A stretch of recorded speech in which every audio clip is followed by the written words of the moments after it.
നാടുകാണി ചുരം കയറി മുതുമലയും ബന്ദിപ്പൂർ ടൈഗർ റിസർവും കഴിഞ്ഞ് ഗുണ്ടൽപേട്ട ഗ്രാമീണ കാഴ്ചകളും സൂര്യകാന്തി പാടവും കണ്ട് കർണാടകയിലെ ഹിമവത് ഗോപാൽ സ്വാമി ടെമ്പിൾ കാണാനുള്ള യാത്രയാണിന്ന്. അപ്പോൾ നമുക്ക് പോകാം.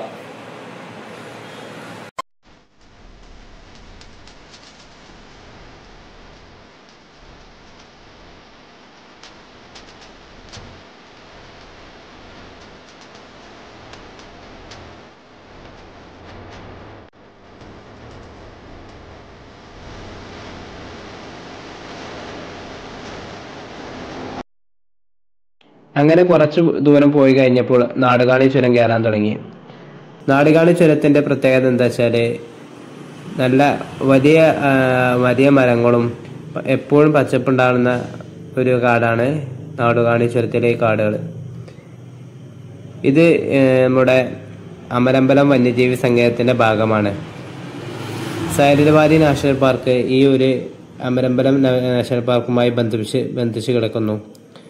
ഗൂഡല്ലൂരും മലപ്പുറം ജില്ലയും ബന്ധിപ്പിക്കുന്ന ഒരു പ്രധാന പാതയാണ് ഈ ഒരു നാടുകാണി ചുരം. പിന്നെ ഇതിൻ്റെ പ്രത്യേകത എന്താ വെച്ചാൽ എപ്പോഴും പച്ചപ്പുണ്ടാവും. നമ്മുടെ വയനാട് വന്യജീവി സങ്കേതവും മുതുമല വന്യജീവി സങ്കേതവും ബന്ദിപ്പൂർ വന്യജീവി സങ്കേതവും ഇതൊക്കെ അപേക്ഷിച്ച് നോക്കുമ്പോൾ ഈ ഒരു കാട് എപ്പോഴും പച്ചപ്പായിരിക്കും. അതേപോലെ നമ്മുടെ പെരിയാറും സൈലന്റ് വാലിയൊക്കെ ഇതേപോലെ തന്നെയാണ്. പിന്നെ ഇതിൻ്റെ വേറെ ഒരു പ്രത്യേകത മാനുകൾ കൂടുതൽ കാണാൻ സാധ്യതയില്ല. മാനുകൾ കൂടുതലുണ്ടാവാൻ മറ്റേ കാടുകളായിരിക്കും, ഇലപ്പുഴയും കാടുകളായിരിക്കും കൂടുതൽ കാണാം.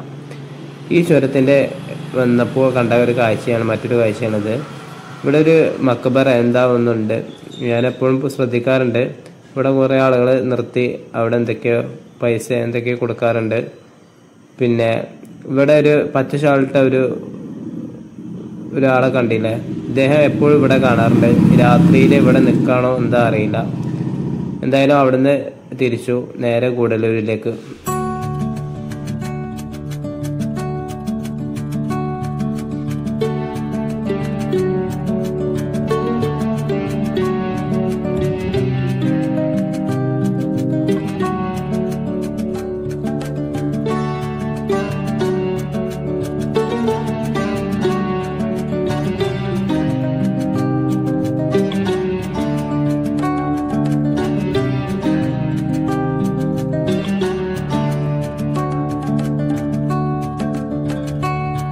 ഗൂഡല്ലൂർ എത്തിയപ്പോൾ ചെറിയൊരു ചാറ്റൽ മഴയും കോടയൊക്കെ ഉണ്ടായിരുന്നു. ഈ ഒരു ചാറ്റൽ മഴ വഴിനീളെ ഉണ്ടായിരുന്നു. നമ്മുടെ മുതുമല ടൈഗർ റിസർവിലേക്ക് എൻട്രി ചെയ്യുന്നിടത്തും ബന്ദിപ്പൂരിലും എല്ലായിടത്തും ഉണ്ടായിരുന്നു. അപ്പോൾ ആ ഒരു കാഴ്ച ഒരു വ്യത്യസ്തമായി. കാരണം ഇതൊരു ജനുവരി മാസം ആയതുകൊണ്ട് തന്നെ മഴ അത്ര പ്രതീക്ഷിച്ചില്ല. ആ മഴ പെയ്തതോടുകൂടി തണുപ്പും കൂടുതലായി ഉണ്ടായി.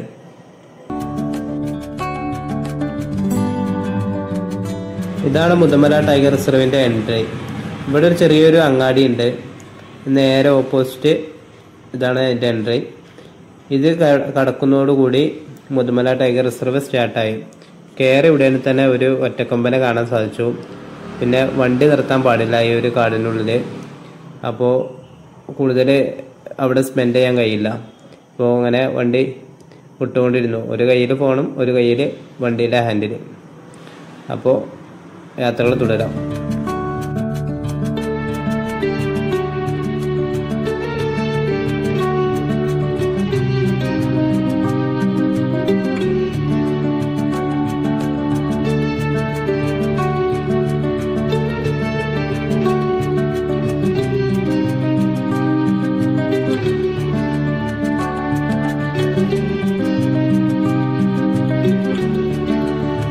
പിന്നെ ഈ കാട് എത്ര പോയാലും മടുക്കൂല. ഏത് സമയത്ത് പോയാലും, ഇപ്പോൾ വേനൽക്കാലത്ത് പോയാലും തണുപ്പ് കാലത്ത് പോയാലും മഴക്കാലത്ത് പോയാലും വ്യത്യസ്തമായിരിക്കും ഇവിടുത്തെ കാഴ്ചകൾ. മഴക്കാലത്ത് പോയാൽ ഫുള്ള് പച്ചപ്പായിരിക്കും, ഫുള്ള് പുൽമേടുകളും കാണാൻ വേറൊരു മുഖമായിരിക്കും. ഇപ്പോൾ ഒരു വേനൽക്കാലം തുടക്ക സമയത്ത് ആയതുകൊണ്ട് തന്നെ ഒരു പുൽനാമ്പുകൾക്കൊക്കെ ഒരു ബ്രൗൺ കളറായി വരൽ തുടങ്ങിയിട്ടുണ്ടായിരുന്നു.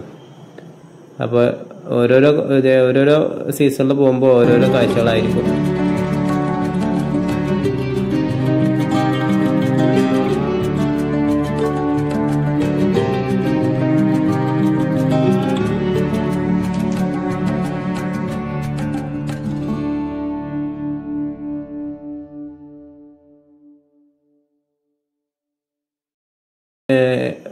ഇതേപോലെ സഫാരിയും പല ആക്ടിവിറ്റികളും ഉണ്ട്. പിന്നെ അവിടെ ഒരു ആനപ്പന്തി അല്ല, ആനനെ മെരുക്കിയിട്ട് നാട്ടിലേക്ക് കൊണ്ടുവരുന്ന ആനകളുണ്ടല്ലോ, അവരെ മെരുക്കിയിട്ട് ആക്കുന്നൊരു സെറ്റപ്പ് അവിടെ ഉണ്ട്. അത് 8:30 to 9 മണി വരെയാണ് അതിൻ്റെ സമയം. പൊതുവെ ആ ഒരു കാഴ്ച എനിക്ക് വലിയ താല്പര്യമില്ലാത്തതുകൊണ്ട് ഞാനത് അവിടെ കയറിയില്ല.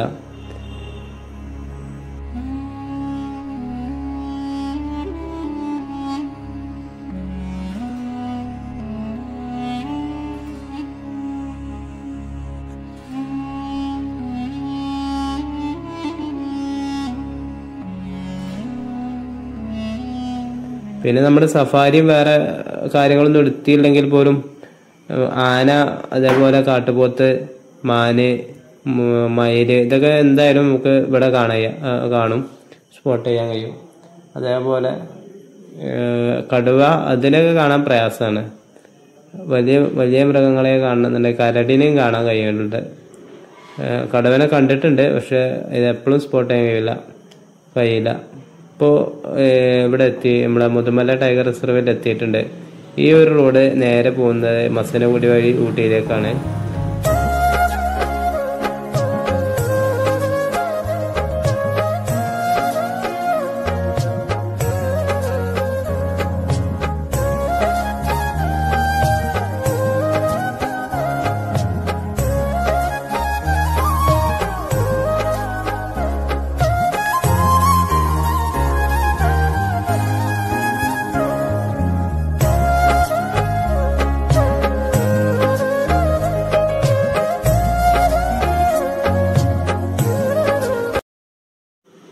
നമ്മൾ ഗൂഡല്ലൂരിൽ നിന്ന് വന്ന റൂട്ട് നേരെ പോവുകയാണെങ്കിൽ മൈസൂര്, അതേപോലെ ഗുണ്ടൽപേട്ട്, ആ റൂട്ടിലേക്ക് എത്താം.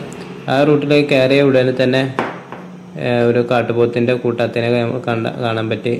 സാധാരണ ഇവിടെ കാട്ടുപോത്തെന്ന് പറയും, കാട്ടിയെന്ന് പറയും, കാണാറില്ല, എപ്പോഴെങ്കിലുമൊക്കെ കാണാറുള്ളൂ. പക്ഷെ ഇന്ന് കാണാൻ പറ്റി. അപ്പോൾ ഈ റൂട്ടും അടിപൊളിയാണ്. പിന്നെ കുറച്ച് കഴിഞ്ഞപ്പോൾ കർണാടക ബോർഡർ എത്തി. അതായത് കർണാടക സ്റ്റേറ്റിലേക്കുള്ള എൻട്രിയാണ് ഇവിടെ. നേരെ ബന്ദിപ്പൂർ ടൈഗർ റിസർവ്, അതോടുകൂടി ബന്ദിപ്പൂർ ടൈഗർ റിസർവ് സ്റ്റാർട്ട് ചെയ്തു. ബന്ദിപ്പൂർ ടൈഗർ റിസർവിൽ എൻ്റെ പ്രത്യേകത എന്താ വെച്ചാൽ കൂടുതലും അതായത് ഫോട്ടോഗ്രാഫേഴ്സും വൈൽഡ് ആനിമലെയും സ്പോട്ട് ചെയ്യാൻ പറ്റുന്ന ഒരു സ്ഥലമാണ് ബന്ദിപ്പൂർ ടൈഗർ റിസർവ്. ഇവിടുത്തെ സഫാരി എന്തായാലും ഫേമസ് ആണ്. കൂടുതൽ ആളുകളും ഇവിടേക്കാണ് വരാറ്. അതായത് മുതുമല ടൈഗർ റിസർവിലേറെ കൂടുതൽ ആളുകൾ ഇതാണ് പ്രിഫർ ചെയ്യാറ്. അതേപോലെ നാഗർഹോള. ഈ ഒരു ടൈഗർ റിസർവിലേക്ക് എൻ്റർ ചെയ്തതോടുകൂടി കൂടുതൽ കോടയും കാര്യങ്ങളൊക്കെ കണ്ടു. പിന്നെ നേരെ ഗുണ്ടൽപേട്ട് എത്തിയിട്ടില്ല, ഗുണ്ടൽപേട്ട് എൻട്രി ചെയ്തിട്ടുള്ളൂ. അപ്പോൾ തന്നെ ഒരു സൂര്യകാന്തി തോട്ടം കണ്ട് അവിടെ നിർത്തി. അവിടുത്തെ ഏട്ടനോട് കുറച്ച് സംസാരിച്ച് അടുത്ത കുറച്ച് ഫോട്ടോസൊക്കെ എടുത്ത് കൃഷികളും കാര്യങ്ങളും എന്തായാലും അടിപൊളിയാണ്.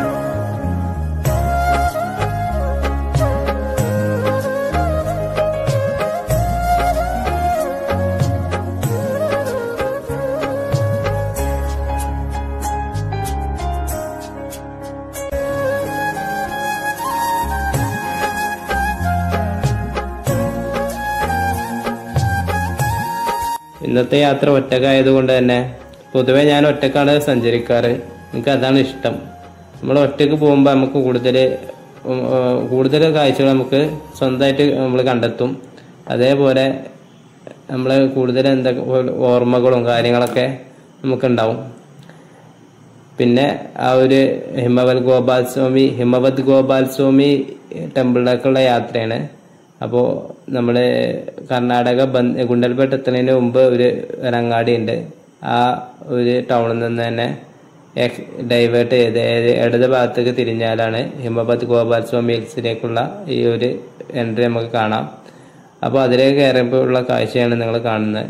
ഈ ഒരു അറ്റത്തൊരു മല കണ്ടില്ലേ, ആ ഒരു മലൻ്റെ മുകളിലാണ് ഈ ഒരു ടെമ്പിൾ ഇരിക്കുന്നത്. ആ മല ഇപ്പോൾ തന്നെ മഞ്ഞ് മൂടി, അതായത് കോട നിറഞ്ഞ് നിൽക്കുകയാണ്. അപ്പോൾ എന്തായാലും അവിടെ എത്തുമ്പോൾ ഭയങ്കര കോടയായിരിക്കും എന്നുള്ള ഉറപ്പായി.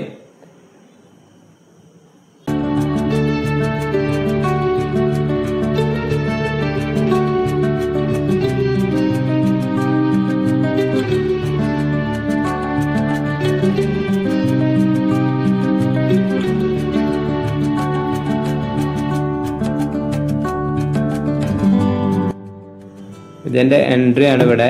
ഇവിടെ എത്തിയാൽ നമ്മളെ വണ്ടികളൊക്കെ ഇവിടെ പാർക്ക് ചെയ്യും. എന്നിട്ട് കർണാടക KSRTC ബസ്സിൽ കയറിയിട്ട് നമ്മൾ മുകളിലേക്ക് പോകും. എൻട്രി ഫീ എന്ന് പറഞ്ഞാൽ 70 രൂപയാണ് അപ്പ് ആൻഡ് ഡൗൺ.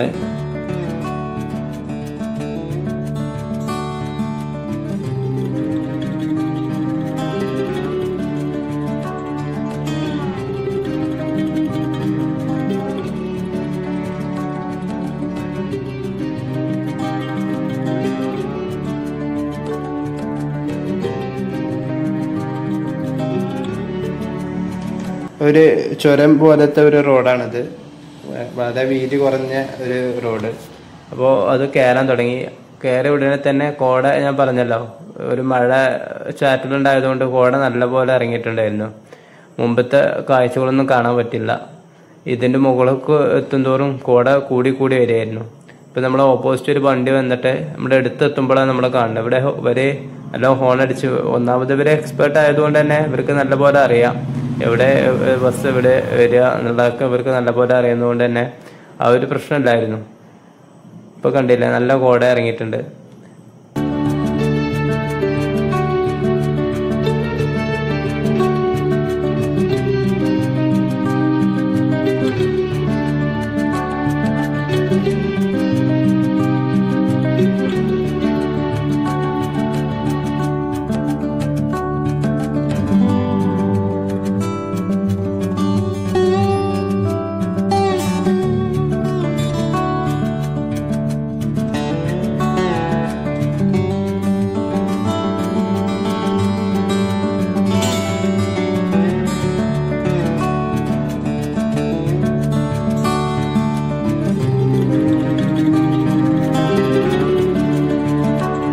അങ്ങനെ നമ്മളെ ആ മലേന്റെ മുകളിലെത്തി. ഇവിടെ തന്നെയാണ് ഈ ഒരു അമ്പലം സ്ഥിതി ചെയ്യുന്നത്. ഒരുപാട് ആളുകൾ ഇവിടെ വന്നിട്ടുണ്ട്.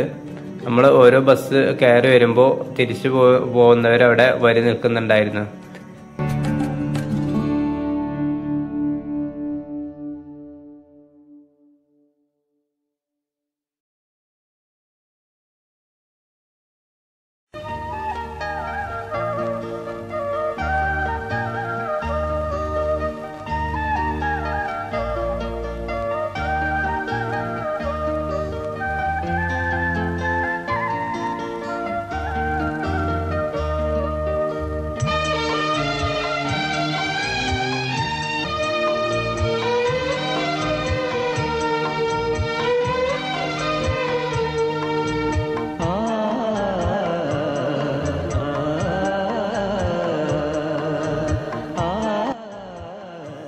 അടുത്തുള്ള ആളുകൾ തന്നെ നമുക്ക് എടുത്തു ചെന്നാലാണ് അറിയാൻ കഴിയുള്ളൂ.